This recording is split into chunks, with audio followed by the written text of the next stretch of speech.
I have spent my entire life either at the schoolhouse, on the way to the schoolhouse, or talking about what happens in the schoolhouse. Both my parents were educators. My maternal grandparents were educators. And for the past 40 years, I've done the same thing. And so needless to say, over those years, I've had a chance to look at education reform from a lot of perspectives. Some of those reforms have been good, some of them have been not so good. And we know why kids drop out. We know why kids don't learn. It's either poverty, low attendance, negative peer influences. We know why. But one of the things that we never discuss, or we rarely discuss, is the value and importance of human connection. Relationships.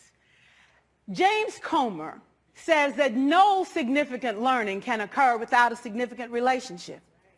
George Washington Carver says all learning is understanding relationships. Everyone in this room has been affected by a teacher or an adult. For years, I have watched people teach. I have looked at the best and I've looked at some of the worst. A colleague said to me one time, they don't pay me to like the kids. They pay me to teach a lesson. The kids should learn it. I should teach it. They should learn it. Case closed. Well, I said to her, you know, kids don't learn from people they don't like.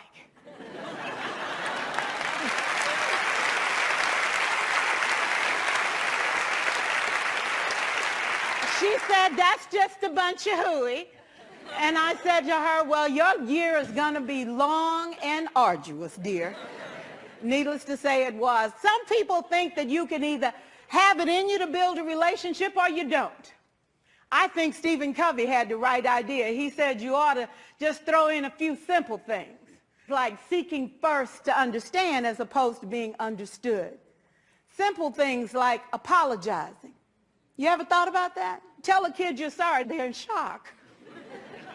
I taught a lesson once on ratios. I'm not real good with math, but I was working on it. And I got back and looked at that teacher edition. I taught the whole lesson wrong. So I came back to class the next day and I said, look, guys, I need to apologize. I taught the whole lesson wrong. I'm so sorry. They said, that's okay, Miss Pearson. You were so excited. We just let you go.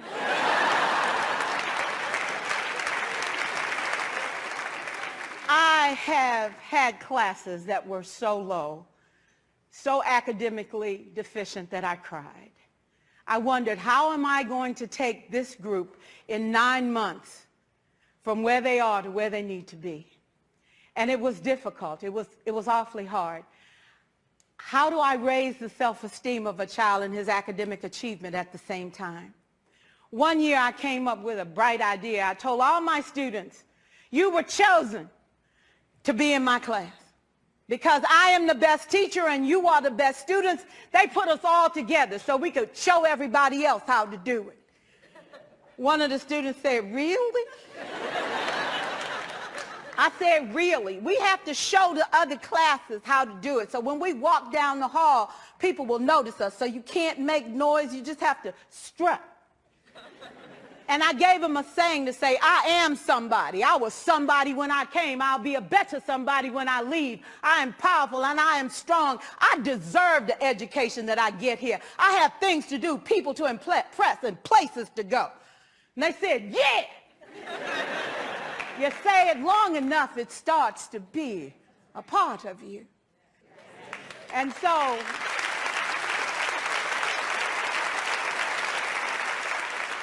I gave a quiz, 20 questions.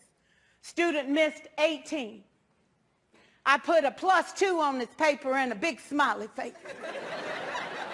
He said, Miss Pearson, is this an F? I said, yes.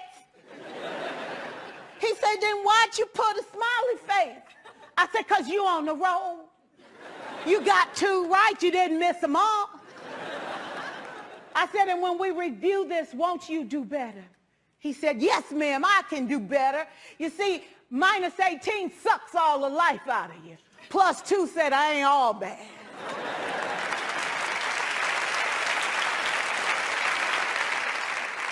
4 years, I watched my mother take the time at recess to review, go on home visits in the afternoon, buy combs and brushes and peanut butter and crackers to put in her desk drawer for kids that needed to eat, and a washcloth and some soap for the kids who didn't smell so good. See, it's hard to teach kids who stink.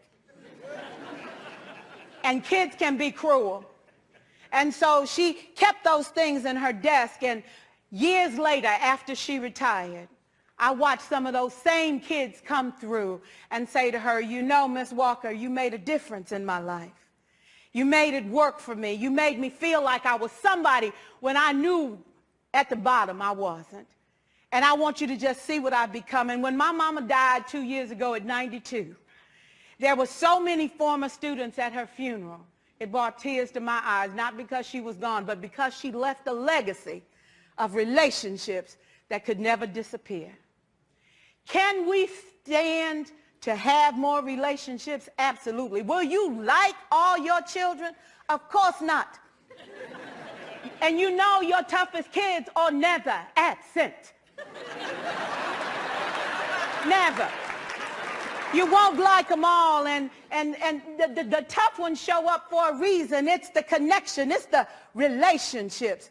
And while you won't like them all, the key is they can never, ever know it. So teachers become great actors and great actresses, and we come to work when we don't feel like it, and we listen to policy that doesn't make sense, and we teach anyway. We teach anyway because that's what we do. Teaching and learning should bring joy. How powerful would our world be if we had kids who were not afraid to take risks, who were not afraid to think, and who had a champion? Every child deserves a champion, an adult who will never give up on them, who understands the power of connection and insists that they become the best that they can possibly be. Is this job tough? You betcha. Oh God, you betcha. But it is not impossible. We can do this. We're educators. We're born to make a difference. Thank you so much.